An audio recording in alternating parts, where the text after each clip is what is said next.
안녕하세요. 오늘은 가계약금 돌려받을 수 있을지 관련 주제에 대해서 이야기해 보도록 하겠습니다.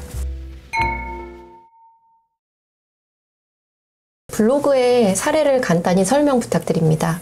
네, 블로그에 나온 사례는 가계약금을 입금했는데 실제 부동산 내용이 실제 설명과 달라서 취소하고 가계약금을 돌려받을 수 있을지에 대한 사례입니다.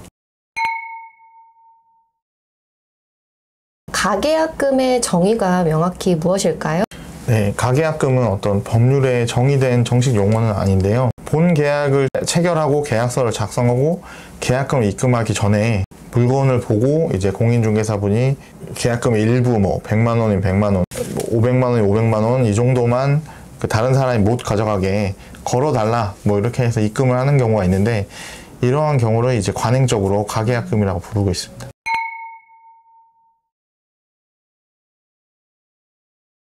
네, 그럼 블로그 사례처럼 상권이 굉장히 좋다는 것을 알고 가계약을 했는데 나중에 알고 보니 사실과 다르다는 것을 뒤늦게 아는 경우가 좀 종종 있을 것 같아요.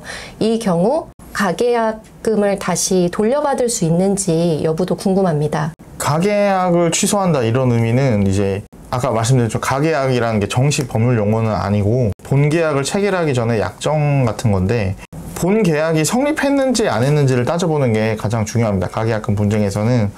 그래서 이제 판례가 제시하는 기준은 본 계약에 이를 정도로 중요한 부분에 대해서 당사자끼리 의사 합치가 이루어졌으면 본 계약이 성립됐다고 보고, 본 계약이 성립되면은 사실 이제 계약 취소를 하기가 쉽지 않죠. 그래서 본 계약이 성립했는지 여부에 대해서 판단을 하는 게 가장 중요할 것 같습니다.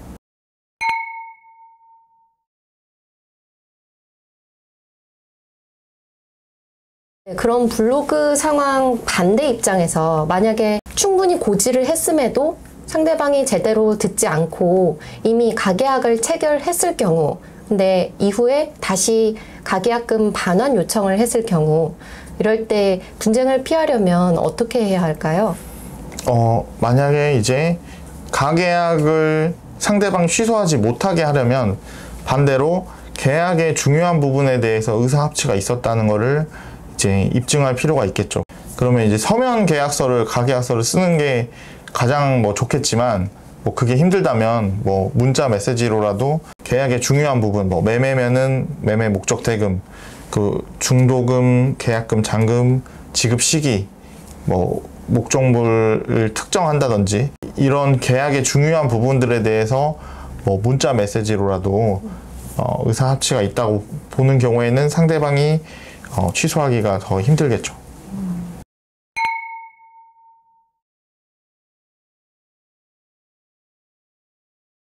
요즘에는 부동산을 통해서 위탁 거래하는 경우가 종종 있는데요. 만약에 부동산의 설명과 달라서 가계약금을 반환 요청을 할 시에 집주인은 나는 그런 말은 한 적 없다라고 이렇게 분쟁이 생길 시에 어떻게 해야 하는 걸까요? 매수인 입장에서 공인중개사분이 설명했던 내용과 달라서 이제 취소하고 가계약금을 반환받고 싶다, 이제 이런 경우에는 계약이 성립했는지 여부가 가장 중요하기 때문에, 반대로 반환받고 싶으신 경우에는 이것은 계약의 중요한 부분이 의사합치가 되지 않았다, 이러한 주장을 해서 가계약금을 이제 부당이득 반환 청구를 할 수가 있습니다.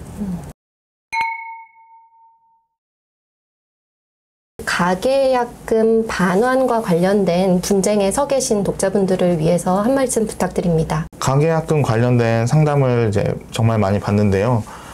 가계약금이라는 거는 이제 물건을 급하게 잡아놓기 위해서 그날 입금을 하고 나서 나중에 이제 매도인이든 매수인이든 변심을 하는 경우가 상당히 많게 되는데, 사실 금액이 소액이면 그거를 이제 소송하기는 또 쉽지 않거든요. 변호사 또 비용 이런 걸 생각했을 때는 금액이 커도 물론 마찬가지겠지만 최대한 상대방과 협의를 해서 해결을 하시는 게 이제 가장 중요하고요. 만약에 이제 금액이 일정 금액이 이상이다, 금액이 크다, 이제 그런 경우에는 구체적인 주고받은 문자 메시지나 아니면 가계약서 작성했다면 그 내용 이런 것들을 보고 판단을 해야 되기 때문에 변호사 상담을 거쳐서 이제 부당이득 반환 청구 소송을 해보실 수 있습니다. 오늘은 가계약금 관련 내용에 대해서 이야기해봤고요.